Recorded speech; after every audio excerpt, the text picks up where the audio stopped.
Be happy to show the sights. Fuck! You fucking bastard! The premiere was bookended by two significant moments. When we left Tommy Shelby, Cillian Murphy, at the end of Peaky Blinders Season 5, he was planted in the middle of a fog-drenched field, roaring into the gloom, with his gun, which had laid waste to so many, pointed at his own skull. You're nothing! Ah! His plan to assassinate fascist politician Sir Oswald Mosley, Sam Claflin, had collapsed in spectacular style and, given the scale of the failure and its implications, Tommy's sanity rapidly unraveled. The dramatic cliffhanger left us with a multitude of burning questions. Who snitched? Did Mosley uncover Tommy's plan? I'm gonna shoot Oswald Mosley. Where are the Peaky Blinders going to go from here?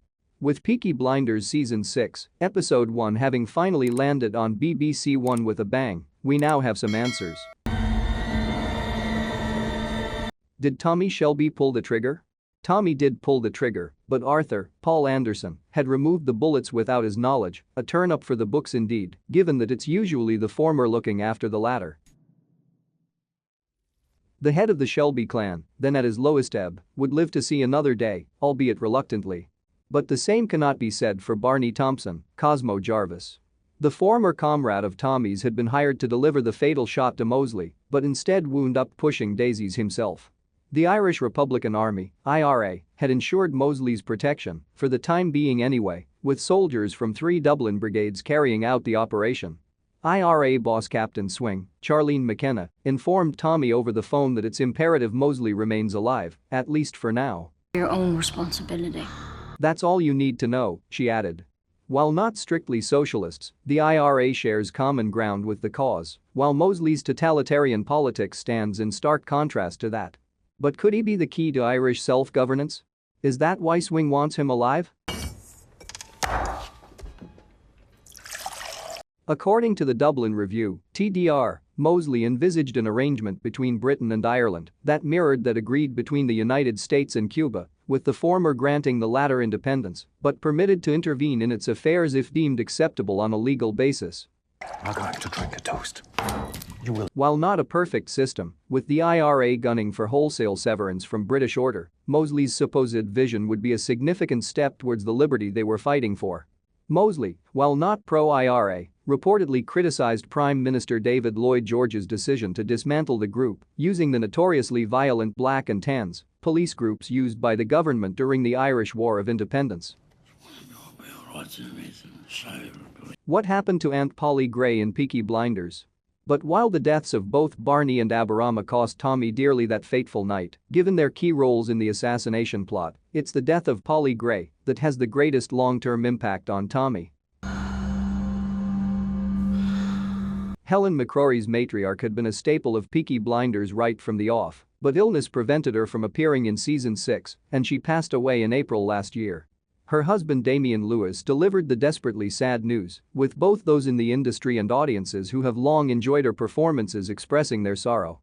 Swing acknowledged the importance of Polly's support, both practically and emotionally, during Shelby Company Limited's continued expansion. "You've had a crutch to lean on," she said. "Last night, we kicked away that crutch. From now on, it is the IRA who Tommy must turn to for support." We can't board that ship to Boston today. What does the Gypsy phrase Tiknamora Obeng mean?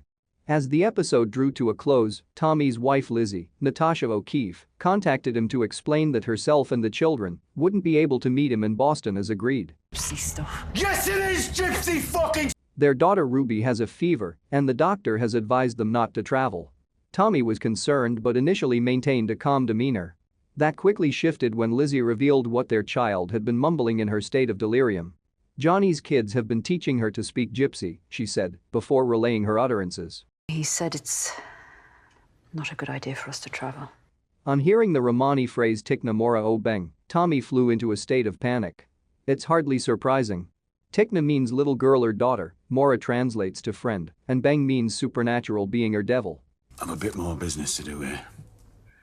Tommy then announced that he intended to return home immediately and in the meantime, demanded that Ruby be kept out of school and away from the river and all horses, including her own. He also instructed Lizzie to place a black Madonna around Ruby's neck. The Black Madonna, also referred to as Sarah Lacali or Black Sarah, is the patron saint of the Gypsies. People offer up their prayers to her for support and, crucially, protection.